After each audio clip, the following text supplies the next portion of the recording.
વિષય પર ચર્ચા કરવા એકઠા થયા છીએ, જેનું નામ છે વૃક્ષારોપણ. વૃક્ષો વાવો, પર્યાવરણ બચાવો. વૃક્ષો છે તો જ ધરતી આપણું આયુષ્ય છે. મિત્રો, આપણી સંસ્કૃતિ વૃક્ષો ભગવાન સમાન માનવામાં આવ્યા છે. વૃક્ષો પ્રકૃતિનું એક એવું અનમોલ વરદાન છે જેના વિના પૃથ્વી પર જીવનની કલ્પના પણ શક્ય નથી.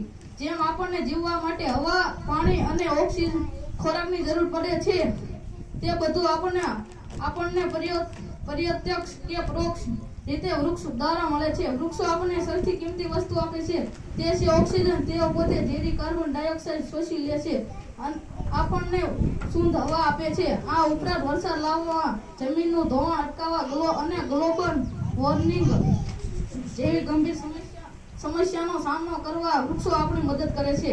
પરંતુ અફસોસની વાત એ છે કે આજે માણસ પોતાના સ્વાર્થ માટે અને શહેરીકરણ નામે આડેધડ વૃક્ષો કાપી રહ્યા છે.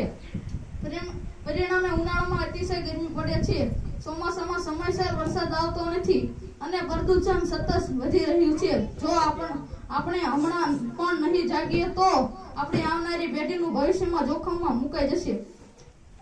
તેથી જ માત્ર વૃક્ષારોપણ દિવસ ઉજવીને ફોટા પડાવવા પૂરતું સીમિત ન રહેતા આપણે સાચા અર્થમાં વૃક્ષો વાવવા પડશે. આપણે ફરજ માત્ર છોડ વાવવાની નથી, પરંતુ જ્યાં સુધી મોટું વૃક્ષ ન બને ત્યાં સુધી તેનું બાળક જેમ જતન કરવાની પણ છે. હું મારા ભાષણ અંતે આપ સૌનું નમ્ર વિનંતી કરું છું કે આપણા જીવનના દરેક ખાસ પ્રસંગે, જેમ કે જન્મદિવસ કે તહેવાર પર ઓછામાં ઓછું એક વૃક્ષ જરૂર વાવીએ અને તેને મોટું કરવાનો સંકલ્પ કરીએ. એક વ્યક્તિ એક વૃક્ષ. આવો આપણે બધા સાથે મળીને આપણે પૃથ્વી સુંદર બનાવી. જય હિન્દ, જય ભારત. ખૂબ ખૂબ આભાર.